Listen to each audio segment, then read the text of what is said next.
Welcome to easy lectures. So இந்த வீடியோவில் நம்ம என்ன பார்க்க போகிறோம் அப்படின்னா, அரசு கலை அறிவியல் மற்றும் கல்லூரிகளில் இருக்கக்கூடிய கௌரவ விரிவுரையாளர்களுக்கான போஸ்டிங்ஸ் பற்றி பார்க்க போகிறோம். அதாவது guest lecture recruitment in arts and science college. ரீசெண்டாக வந்து எஜுகேஷன் மினிஸ்டர் வந்து அனௌன்ஸ் பண்ணியிருந்தார் இல்லையா, ஜிஎல் ரெக்ரூட்மெண்ட் பற்றி. ஸோ அதுக்கான கைட்லைன்ஸ் வந்து ரிலீஸ் ஆகிருக்கு. ஸோ அது பற்றி தான் நம்ம இந்த வீடியோவில் பார்க்க போகிறோம். ஸோ இந்த வீடியோவில் நம்ம வந்து அப்ளை பண்ணுறதுக்கான பேசிக் எலிஜிபிலிட்டி க்ரைட்டீரியா, கைட்லைன்ஸ், அதுக்கு ஒரு வேகன்சி டீட்டெயில்ஸ், இது எல்லாமே நம்ம பார்க்க போகிறோம். ஸோ இந்த வீடியோ கண்டிப்பாக உங்களுக்கு உபயோகமாக தான் இருக்கும். ஸோ ஃபஸ்ட் டைம் நம்ம சேனலில் பார்க்குறீங்க அப்படின்னா சப்ஸ்கிரைப் பண்ணிவிட்டு அதுக்கப்புறம் வீடியோக்குள்ளே வாங்க. ஸோ இப்போ நம்ம பார்த்துட்ருக்க இந்த பிடிஎஃப் இருக்கு இல்லையா, இதில் தான் வந்து அவங்க கெஸ்ட் லெக்சரர் ரெக்ரூட்மெண்ட்கான கைட்லைன்ஸ் வந்து கொடுத்துருக்காங்க. ஸோ கெஸ்ட் லெக்சரர் அப்படிங்கிற ஒரு போஸ்டிங்கே பார்த்திங்கன்னா உங்களுக்கு தற்காலிகமான ஒரு போஸ்டிங் தான். ஸோ இதுக்கான நீங்கள் அப்ளிகேஷன் போடுறதுக்கு வந்து tngasa.org அப்படிங்கிற இந்த இணையதளம் வழியாக தான் நீங்கள் வந்து அப்ளை பண்ணணும்.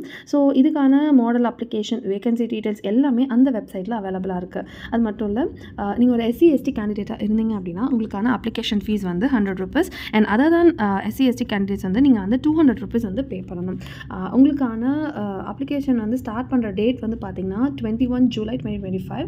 ஸோ உங்களுக்கான லாஸ்ட் டேட் ஃபார் அப்ளிகேஷன் வந்து பார்த்திங்கன்னா 4 ஆகஸ்ட் 2025. 15 நாட்கள் உங்களுக்கு டைம் கொடுத்துருக்காங்க.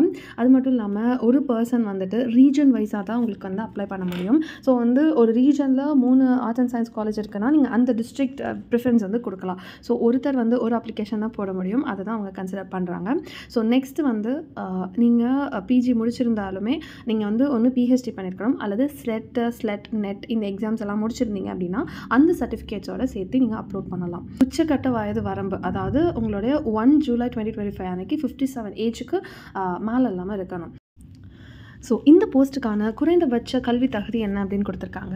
ஸோ நீங்கள் போஸ்ட் கிராஜுவேஷனில் வந்து 55% கண்டிப்பாக எடுத்துருக்கணும். அது இல்லாமல் உங்களுக்கு வந்துட்டு SC/ST கேண்டிடேட்டாக இருந்தீங்க அப்படின்னா உங்களுக்கு வந்து 50% எடுத்திருந்தாலே போதும். அதோடு நீங்கள் கண்டிப்பாக வந்து PG மட்டும் படிச்சிருக்கக்கூடாது, PhD முடிச்சிருக்கணும், அல்லது நெட்டு செட் இதில் ஏதாவது ஒரு எக்ஸாம் வந்து கிளியர் பண்ணியிருக்கணும்.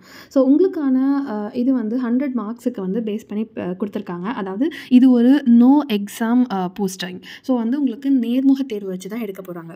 ஸோ இப்போ நீங்கள் வந்து PhD மட்டும் முடிச்சிருந்தீங்க அப்படின்னா உங்களுக்கு 79 மார்க்ஸ் வந்து கொடுப்பாங்க.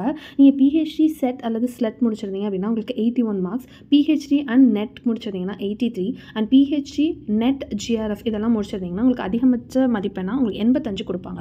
அதுக்கப்புறம் நீங்கள் நேர்முக தேர்வில் வந்து என்ன மார்க் எடுக்க போகிறீங்களோ அந்த பேலன்ஸ் இருக்க 15 மார்க்கையும் உங்களுக்கு பிரித்து கொடுத்துருக்காங்க. அதாவது உங்களுக்கு சப்ஜெக்ட் நாலேஜ், கம்யூனிகேஷன் ஸ்கில்ஸ், உங்களுடைய ஆளுமை பண்புகள், இதுக்கெல்லாம் ஒரு 15 மார்க் கொடுத்துருக்காங்க. ஸோ இந்த பேஸ் பண்ணி தான் உங்களுக்கு வந்து அந்த 100 மார்க்குக்கு கால்குலேட் பண்ணி உங்களுக்கான போஸ்டிங் வந்து கொடுப்பாங்க.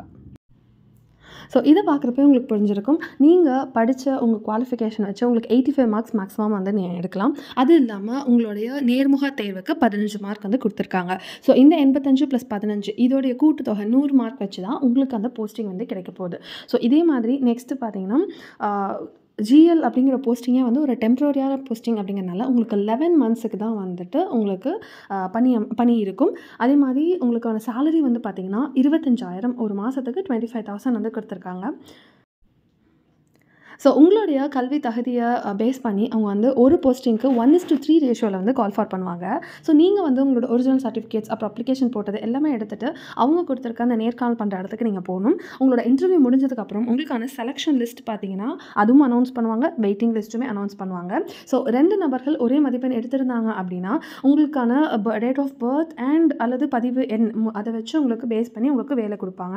அண்ட் நெக்ஸ்ட்டு வந்து பார்த்தீங்கன்னா உங்களுக்கு ஜாயினிங் கொடுத்துட்டாங்க அப்படிங்க, செலக்ட் ஆகிட்டிங்க அப்படின்னா 5 நாட்களுக்குள்ளே நீங்கள் வேலையில் சேர்ந்துடணும். 5 நாட்களுக்கு நீங்கள் வேலையில் சேரல அப்படின்னா உங்களுடைய செலெக்ஷன் கேன்சல் பண்ணி வெயிட்டிங் லிஸ்ட்டில் இருக்க இன்னொருத்தருக்கு வந்து அந்த வேலை வந்து போயிடும் அப்படின்னு சொல்லி கொடுத்துருக்காங்க.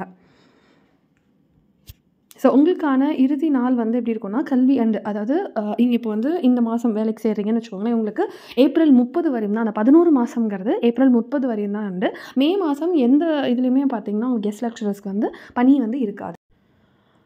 ஸோ கெஸ்ட் லெக்சரருக்கான இந்த போஸ்டிங்கை பார்த்தீங்கன்னா உங்களுக்கு ஒரு டெம்ப்ரவரியான போஸ்டிங். ஸோ என்ன கொடுத்துருக்காங்க அப்படின்னா அட் எனி பாயிண்ட்டில் வந்து ஒரு ரெகுலர் ஸ்டாஃப் வந்து ஒரு வேலையில் வந்து சேர்றாங்க, அப்படி இல்லைனா ப்ரொமோஷனில் அங்கே வராங்க, இல்லை ட்ரான்ஸ்ஃபரில் அங்கே வராங்க அப்படின்னா உங்களுக்கான பணி வந்து அந்த இடத்துலேருந்து எடுக்கப்படும் அப்படிங்கிறது தான் வந்து அவங்க கொடுத்துருக்காங்க. ஸோ இப்போ தமிழ்நாடு அரசு அறிவிச்சிருக்க கெஸ்ட் லெக்சரர்ஸுக்கான ஆன்லைன் அப்ளிகேஷனுக்கான வெப்சைட்குள்ளே தான் இருக்கும். ஸோ நம்ம வந்து எந்த வெப்சைட்குள்ளே வரணும் அப்படின்னா tngasa.org இதுக்குள்ளே வந்தோம் அப்படின்னா உங்களுக்கான இன்ஸ்ட்ரக்ஷன்ஸ் இங்கிலீஷ் அண்ட் தமிழ் கொடுத்துருக்காங்க, கைட்லைன்ஸ் கொடுத்துருக்காங்க, வேகன்சி பொசிஷன்ஸ் என்னென்ன அவைலபிளாக இருக்குன்னு கொடுத்துருக்காங்க, அண்ட் மாடல் அப்ளிகேஷனுமே கொடுத்துருக்காங்க. ஸோ இதுக்கான இம்பார்ட்டன்ட் டேட்ஸ், அதாவது ரிஜிஸ்ட்ரேஷன் ஸ்டார்ட் ஆகிறது வந்து 21 ஜூலை 2025, லாஸ்ட் டேட் வந்து பார்த்திங்கன்னா 4 ஆகஸ்ட் 2025. ஸோ இதில் வந்து என்னென்ன வந்து ஸ்டெப்ஸ் இருக்குது அப்படின்னு கொடுத்துருக்காங்க. ஸோ ஒரு கேண்டிடேட் வந்து ரெஜிஸ்டர் பண்ணணும், அப்புறம் அப்ளிகேஷன் ஃபில் பண்ணணும், அப்புறம் ரீஜன் வைஸ் அந்த டிஸ்ட்ரிக்ட்ஸ் செலக்ட் பண்ணணும், அப்புறம் ஃபீஸ் பே பண்ணி உங்களோட அப்ளிகேஷன் டவுன்லோட் பண்ணி பிரிண்ட் எடுத்துக்கணும், உங்களோட ஒரிஜினல் சர்டிஃபிகேட்ஸ் எல்லாத்தையுமே அப்லோட் பண்ணணும். ஸோ ஃபஸ்ட்டு வந்து நீங்கள் நியூ ரிஜிஸ்ட்ரேஷன் மூலமாக பதிவு பண்ணணும். உங்களுடைய டீட்டெயில்ஸ் கொடுத்து நீங்கள் வந்து நியூ ரிஜிஸ்ட்ரேஷன் வந்து ஓடிபி கொடுத்து ஜென்ரேட் பண்ணி பதிவு பண்ணிவிட்டு மறுபடி அதை வச்சு நீங்கள் அந்த யூசர் லாகின்குள்ளே போயிட்டு உள்ளே போயிட்டு ஒவ்வொரு இதையுமா நீங்கள் அப்ளிகேஷன் ஃபில். ஸோ இதுதான் வந்து வேகன்சி டீட்டெயில்ஸ் கொடுத்துருக்காரு. ஸோ ஒவ்வொரு டிஸ்ட்ரிக்ட்லேயுமே ஒவ்வொரு கோர்ஸ்லேயுமே அவங்க என்னென்ன வந்து இருக்குது, வேக்கண்ட் இருக்குது அப்படிங்கிறத கொடுத்துருக்காங்க. ஸோ இதை வச்சு நீங்கள் உங்களுடைய ரீஜன் வந்து ப்ரிஃபர் பண்ணி ஃபில் பண்ணலாம்.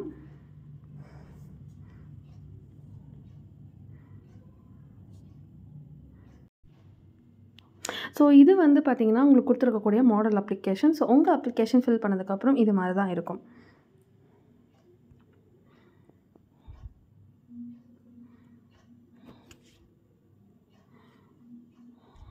ஸோ உங்களுக்கான கைட்லைன்ஸ் வந்து கொடுத்துருக்காங்க. அதாவது பதிவு செய்கிறது எப்படி அப்படிங்கிறது டீட்டெயிலாக நீங்கள் இதை வந்து கோ த்ரூ பண்ணிங்க அப்படின்னா உங்களோட ஃபர்ஸ்ட் நியூ ரிஜிஸ்ட்ரேஷன் உள்ளே போய்ட்டு ரிஜிஸ்டர் பண்ணணும். அதுக்கப்புறம் உங்களோட அந்த லாகின் ஐடி க்ரெடென்ஷியல்ஸ் நீங்கள் க்ரியேட் பண்ணிங்க இல்லையா, அதை வச்சு நீங்கள் மறுபடியும் யூசர் லாகினில் போய் லாகின் பண்ணிட்டு அடுத்து பார்த்திங்கன்னா உங்களோட டேஷ்போர்டு வந்து இந்த மாதிரி வரும். ஸோ நெக்ஸ்ட்டு வந்து பார்த்திங்கன்னா ஒவ்வொரு இதாக நீங்கள் ஃபில் பண்ணிகிட்டே வரணும். ஃபஸ்ட் ரெஜிஸ்ட்ரேஷன் முடிஞ்சிருச்சு, அதுக்கப்புறம் அப்ளிகேஷன் பேசிக் டீட்டெயில்ஸ், அதுக்கப்புறம் உங்களுடைய டிஸ்ட்ரிக்ட் செலெக்ஷன், அதுக்கப்புறம் பார்த்திங்கன்னா உங்களோட பேமெண்ட்டோடைய ஆப்ஷன், நெக்ஸ்ட்டு வந்து அந்த அப்ளிகேஷன் பிரிண்ட் அவுட் எடுத்துகிட்டு நெக்ஸ்ட்டு சர்டிஃபிகேட் உங்களோட ஃபைனல் அதாவது ஒரிஜினல் சர்டிஃபிகேட்ஸ் எல்லாத்தையுமே வந்து அப்லோட் பண்ணணும்.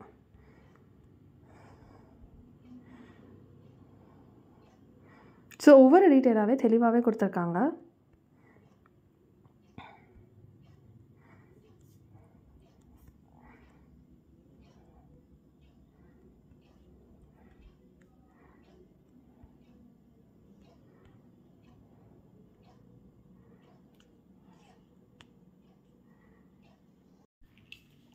ஸோ இந்த வீடியோவில் நாம் கெஸ்ட் லெக்சருக்கான recruitment, basic eligibility criteria, last day to apply, அதுக்கப்புறம் உங்களோட வேகன்சி பொசிஷன் எல்லாமே பார்த்தோம். ஈவன் ஹவு டு அப்ளை, என்னென்ன டீட்டெயில்ஸ் தேவைப்படும் அப்ளை பண்ணுறதுக்கு எல்லாமே நம்ம பார்த்தோம். ஸோ இந்த வீடியோ உங்களுக்கு கண்டிப்பாக உபயோகமாக இருக்கும். ஸோ உங்களுடைய நண்பர்கள் யாராவது வந்து இருந்தாங்க அப்படின்னா அவங்க இந்த வீடியோவுக்கு ஷேர் பண்ணுங்கள். ஸோ கண்டிப்பாக உங்களுக்கு இந்த வீடியோ ஹெல்ப்ஃபுல்லாக இருக்கும்னு நினைக்கிறேன். ஸோ நம்ம சேனல் உங்களுக்கு பிடிச்சிருந்தது, இந்த வீடியோ உங்களுக்கு யூஸ்ஃபுல்லாக இருக்குன்னு நினச்சிங்க அப்படின்னா வீடியோவை லைக் பண்ணிவிட்டு உங்கள் ஃப்ரெண்ட்ஸுக்கும் ஷேர் பண்ணுங்கள். நம்ம சேனலை சப்ஸ்கிரைப் பண்ணி வச்சுக்கோங்க. தேங்க்யூ.